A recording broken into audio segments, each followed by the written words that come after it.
Dragi učenici, danas ćemo pokazati kako množimo racionalne brojeve koji su napisani u obliku decimalnih brojeva. Decimalne brojeve ste naučili množiti u 5. razredu.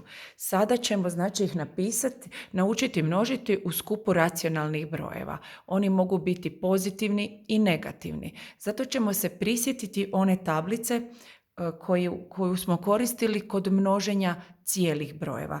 Znači, zapamtite, kada množimo brojeve koji imaju iste predznake, na primjer negativan broj puta negativan broj, on će uvijek dati pozitivan umnožak. Znači, ako su oba faktora pozitivna, i umnožak će biti pozitivan. Primijetite da ako množimo brojeve istog predznaka, rezultat je pozitivan. Ako množimo brojeve različitih predznaka, onda će rezultat ispasti negativan. Pogledajte. Držat ćemo se ove tablice i primijenit ćemo već prije naučeno znanje.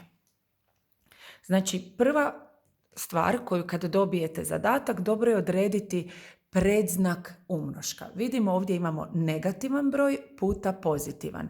To znači da će rezultat, da će umnožak biti negativan broj. Sada uzmemo apsolutne vrijednosti brojeva. To je, rekli smo, sjećate se da je apsolutna vrijednost udaljenost broja od nule. Znači, apsolutne vrijednosti uzmemo i pomnožimo. Decimalni brojevi množe se kao i prirodni. Znači, ovo primjenimo pismeno množenje. Pomnožimo brojeve. 5 puta 2 je 10, nulu pišem, 1 pamtim. 5 puta 6 je 30 i onih 1 je 31. 3 puta 2 je 6, 3 puta 6 je 18. Podvučemo i zbrojimo. 0 plus 6 je 6, 0 plus 8 je 8, 1 plus 1 je 2, 3 plus 0 je 3. Sada odredimo gdje ćemo staviti decimalnu točku. Ono što trebate primijetiti da brojevi, ovaj broj ima jednu decimalu i ovaj broj ima jednu decimalu. Znači, to je ukupno 2 decimale.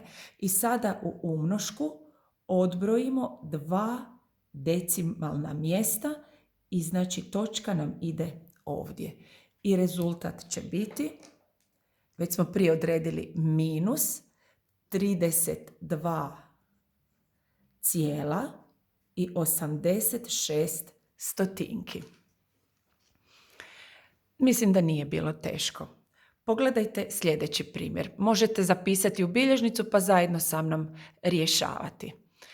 Znači, prva stvar koju ćete napraviti je da odredite predznak umnoška, predznak rezultata. Vidimo, imamo pozitivan broj puta negativan broj, znači rezultat će biti negativan. Sada uzmemo apsolutne vrijednosti brojeva, znači 0,35 stotinki puta 2,4. I sada brojeve pomnožimo. 2 puta 5 je 10, nulu pišem, 1 pamtim, 2 puta 3 je 6 i 1 je 7, 2 puta 0 je 0. 4 puta 5 je 20, nulu pišemo, 2 pamtimo, 4 puta 3 je 12 i onih 2 je 14. Podvučemo, zbrojimo, 0 i 0 je 0, 0 plus 4 je 4, 7 plus 1 je 8, 0 plus 0 je 0. Sada prebrojimo broj decimala, znači ovdje ih su 2 i ovdje je jedna, ukupno 3. I znači odbrojimo 3 decimalna mjesta i ovdje stavimo točku. I rezultat je 0,840 tisućinki. No kada decimalan broj završi s nulom, ne trebate ju prepisati.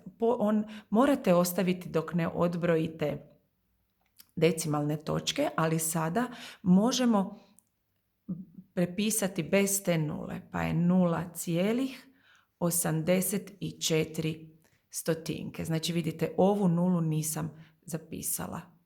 Znači, ovdje ona ne mora biti. Idemo na zadnji primjer. Znači, pogledat ćemo predznake faktora. Vidimo da su oba dva broja negativana, što znači da će rezultat biti pozitivan broj. Prepišemo apsolutne vrijednosti te ih pomnožimo. 7 puta 1 je 7. 7 puta 2 je 14, 4 pišem, 1 pamtim. 7 puta 5 je 35 i 1 je 36. 6 puta 1 je 6. 6 puta 2 je 12. 2 pišem, 1 pamtim. 6 puta 5 je 30 i 1 je 31. 3 puta 1 je 3. 3 puta 2 je 6 i 3 puta 5 je 15. Zbrojimo. 3, 6 i 6 je 12, 2 pišem, 1 pamtim, 7 i 2 je 9 i 5 je 14 i onih 1 je 15. 5 pišem, 1 pamtim, 1 i 4 je 5, 1 je 6 i 1 je 7. 6 plus 3 je 9 i 3 plus 0 je 3. Prebrojimo decimale. Ovdje su 2 u prvom faktoru i u drugom su 2, ukupno 4. Znači 1, 2, 3, 4. Ovdje stavljam decimalnu točku i prepišemo rezultat. Već smo prije odredili da će rezultat biti pozitivan i znači 39,7523 desettisućinki je naš rezultat.